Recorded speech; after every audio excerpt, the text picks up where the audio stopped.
You think you know what wins in the NBA? You don't. Most fans are watching fireworks and calling it architecture. Because the league has a magic trick, it convinces you the loudest skills are the most important ones. Deep threes, killer crossovers, a bag, a highlight block that ends up on every edit for the next 3 days. But here's the uncomfortable truth. Champions don't pay extra for noise. They pay for repeatable advantage. The kind that survives Game 5, survives fatigue, survives scouting, survives a defense that has spent 48 hours studying your favorite move like it's a final exam. So today we're doing something that will hurt your feelings in the healthiest way possible. Every NBA skill fans overrate, and the one skill they keep ignoring. And I'll warn you now, this isn't a "your favorite player is trash" video. This is worse. This is a "you've been measuring the wrong things" video. Because the NBA isn't a talent show. It's a problem-solving contest. And the teams that go deep every year, they aren't collecting the prettiest moves. They're collecting the best answers. So let's start with the most overrated skill in basketball culture. Shot making. Not shooting, not spacing, not timing. Shot making. The ability to hit impossible shots like the defense isn't there. We worship it because it looks like power. It feels like control. It makes you believe a player can rise above the game. But in the playoffs, impossible becomes expensive. Those shots cost energy. They cost rhythm. They cost your teammates engagement. And when they stop falling, because legs get heavy and defenses get smarter, your entire offense becomes a coin flip wearing a jersey. And the dirty secret is this.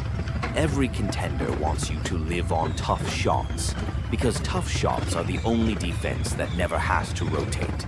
If your offense relies on the miraculous, congratulations. You've built a system that collapses the moment reality shows up. Now, does shot making matter? Of course, it's a weapon, but fans treat it like the engine, and that's the first mistake. Now let's talk about the skill fans flex the hardest online. Handles. If you can chain 7 crossovers into a step back, the internet will hand you a crown. And yes, handles matter. You need them to create separation, change pace, stay balanced. But what fans overrate is style dribbling. The stuff that looks like a tutorial, but doesn't actually move the defense. Here's the test. If your dribble package creates a highlight, but the help defender never even took a step, congratulations, you performed. You did not create an advantage. In real playoff basketball, dribbles are supposed to buy you something. A rotation, a mismatch, a gap, a 2-on-1. If your dribbles don't force a decision from the defense, they're just burning clock with extra ankle insurance. And the funniest part? The more you over-dribble, the easier you are to guard. Because defenders stop reacting to the dance and start reacting to the destination. Great ball handlers don't dribble to entertain. They dribble to manipulate. They threaten downhill. They change speeds.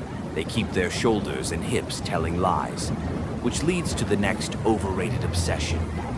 Deep range. Fans treat deep threes like the final form of basketball. Like if you can hit from the logo, you're automatically unstoppable. Reality. Deep threes are a luxury skill. They're valuable when they're part of a bigger system. Spacing, movement, screening, secondary playmaking. But when deep threes become the system, you're basically building an offense on the hardest shot in sports. And defenses love that. Because nothing kills an offense faster than long misses. Long misses create long rebounds. Long rebounds create transition. And transition turns your highlight offense into a layup line going the other way. So if you're a fan who thinks a logo 3 is more valuable than a layup created by a simple cut, I get it. One is flashy, one is invisible. But basketball doesn't award points for aesthetics. It awards points for what consistently breaks the defense. And we're still not at the most ignored skill yet. So what do fans keep underrating? Defense, but not the obvious kind. Fans respect lockdown like it's a personality trait. They respect blocks because they're loud. But the most valuable defense is usually quiet. It's positioning. It's communication. It's being early, not athletic. The league is full of players who can jump. The league is starving for players who can think on defense. Because modern offenses aren't just running plays. They're running questions. Are you switching? Are you tagging the roller? Are you helping off the corner? Are you stunt and recover? And every half second you hesitate, the offense gets paid. So fans overrate highlight defense, the chase down block that looks like a superhero movie. But the championship level defense is the boring stuff. The 2 steps that took away the drive before it started, the angle that forced a pass into the wrong hand, the early call that prevented the back cut, the stunt that bought time for a teammate to recover. And this connects to another fan myth, clutch gene. We love the idea that certain players have a mystical button they press in the last 2 minutes. But most clutch plays are created in the first 46 minutes, through conditioning, through decision-making, through getting easier shots so you're not praying at the end. If your late-game offense is everyone stands still while one guy does magic, that's not toughness, that's desperation. The best teams manufacture calm. They make the game smaller by making reads faster. They don't rely on miracles. They rely on habits. Which brings us right to the skill fans ignore because it doesn't fit in a mixtape. The one skill that keeps showing up on every champion is not a move, it's processing. Processing is the superpower nobody posts about. It's the ability to see the floor, predict the next rotation, and make the correct decision before the defense finishes its first mistake. Fans ask, who has the deepest bag? Champions ask, who makes the right play the fastest? Because the NBA is not about what you can do. It's about what you can force. A great processor creates advantage without needing perfect separation. They don't need 7 dribbles. They need 1 read. They punish the smallest overhelp with a pass to the corner. They feel the back cut before it happens. They relocate on a drive so the help defender can't cheat. They set a screen at the exact angle that turns a decent action into a layup. And this is why fans misjudge players every year. A player hits 3 impossible shots and you call him elite. A player makes 9 correct reads and you call him a role player. But in the playoffs, the second guy survives. Because defenses can take away moves, they can't take away your brain.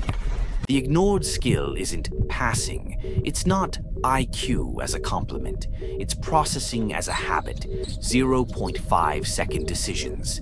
Advantage, advantage, advantage. Every possession, you're either creating a crack or you're wasting one. And here's the part that gives normal people value, not just basketball nerds. If you want to understand winning, at work, in business, in life, stop worshipping the loud skill. Start building the quiet one. The loud skill is the highlight.